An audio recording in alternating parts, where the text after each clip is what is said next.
Hello there, my name is Valerie White Williams and I'm a voice teacher and a vocal coach for Vocal Splendor Studios. Today I'm doing another reaction video and this time I'm going back to react to Jussi Björling performing All Love But a Day. Let's get into it and let's have a listen.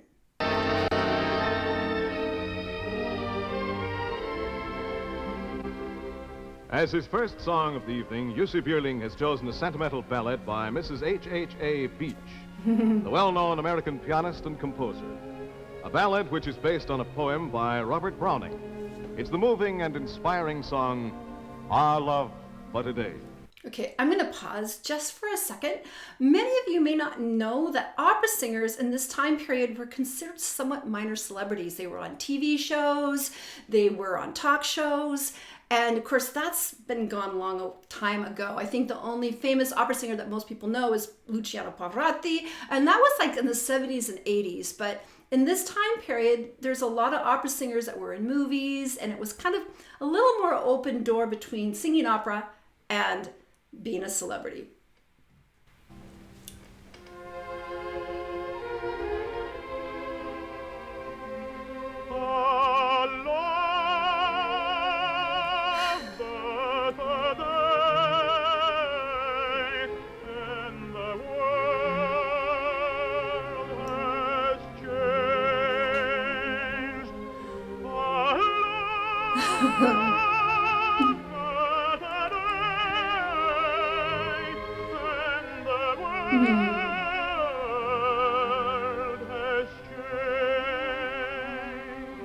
Okay, I'm going to pause.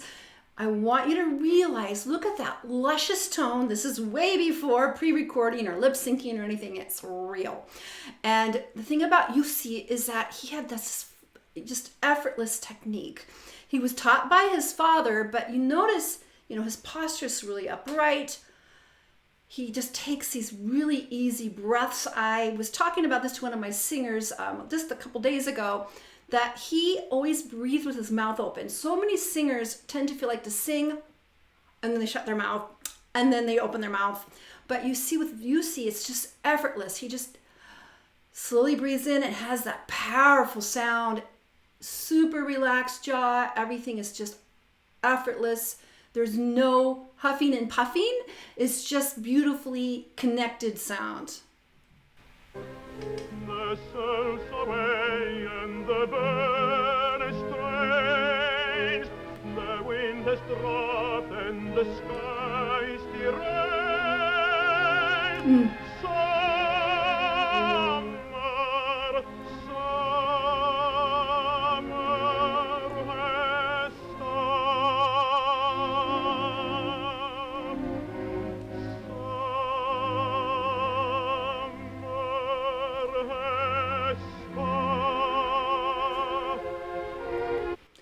So easy. His mouth is just constantly recreating that really beautiful resonant space with just letting it flow out. He is a master of masterful singing with a beautiful tone, very consistent.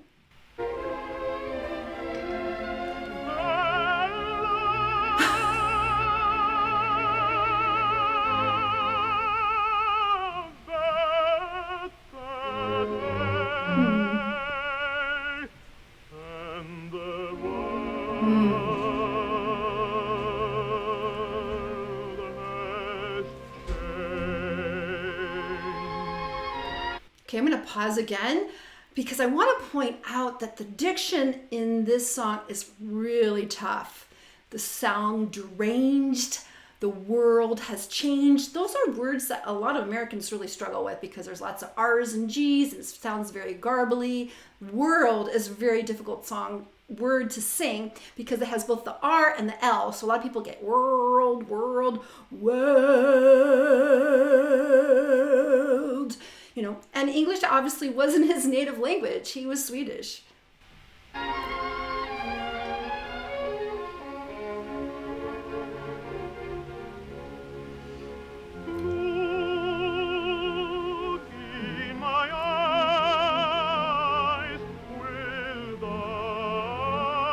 thou change to? 'Cause the world has changed. The wind has dropped and the sky is deranged. Summer, summer has stopped. Summer, summer has stopped. Summer, summer has stopped. Summer, summer has stopped. Summer, summer has stopped. Summer, summer has stopped.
Wasn't that stunning? It was so great to actually see him, not just on a recording, but see him sing live.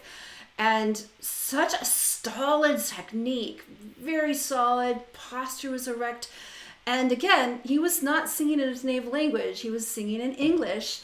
And again, this song is a bit of a beast. It's really rangy, there's these different sections, super powerful, but I finally understood it is like getting through this tragedy, this horrible thing, but we're gonna get through it. We're gonna get through this together. And so, yeah, the world has changed and we have to go forward. And that's kind of the message of the song. Yeah, and it was kind of, it's kind of hokey with, pulling a book out of the library, I get it. But what a beautiful technique. And you saw this constant, but when he was shaping the ooh vowel, it was very narrow because vowels count a lot in classical singing. Really too. And that's something that a lot of my singers struggle with too, because especially where I'm from the West Coast, we all go ew. Ew doesn't make the same sound as ooh, because he was really aware of the resonating space, because that's what opera singers do. You notice you didn't see any huffing and puffing. He wasn't in any strong effort. It was all anchored from below, from his just relaxed breath, letting that passive breath come in between the phrases, and really having strong support. And support is one of those weird words. I really don't like that. But really anchoring his sound down below. So I had a teacher who was 92 years old, one of my opera teachers, and he had this thing called imaginary line. Everything below the line is where we anchor our voice. Everything above the line is super relaxed, just like what you saw. It's just, you just see that. And the sound comes out and it's luscious.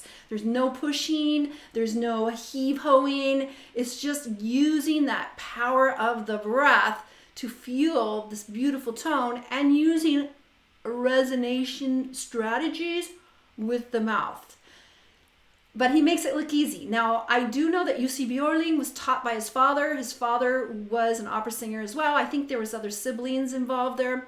But Jussi had that big voice. He had that gorgeous, round, full sound, which was amazing. And I said on my last Jussi Björling video, my grandmother grew up watching him as a young teenage czar in the Stockholm Opera House before she immigrated to America. Her name was Gunborg.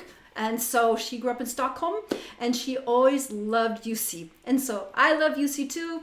And I think you guys do too, because he is a fabulous singer. So I'm looking forward to doing more opera reactions for those that love opera as much as I do. So if you love Jussi Björling and other opera singers, make sure you subscribe and click on the bell so you get notified of all my uploads. And let me know what other Jussi Björling songs I should react to, or some other opera singers that you think I should listen to, because I love opera too. I haven't done a lot of opera on my reaction channel, but I would sure like to do more. And also, if you are interested in some lessons, I have been actually teaching online since 2011, and I've literally worked with singers from all over the world, from beginners to professionals, rock singers, and even professional opera singers. And I've done that online. So if you're interested in lessons, you can go to my website at vocalsplendor.com. Also, I want to let you know of my 2 free passion projects, I call them. The first one is called Creative Soul Alignment, and that's a group for people that are interested in the creative arts, which includes singing, art, photography, painting, and are also interested in spirituality, because when we are creators, we are experiencing our divine right to create.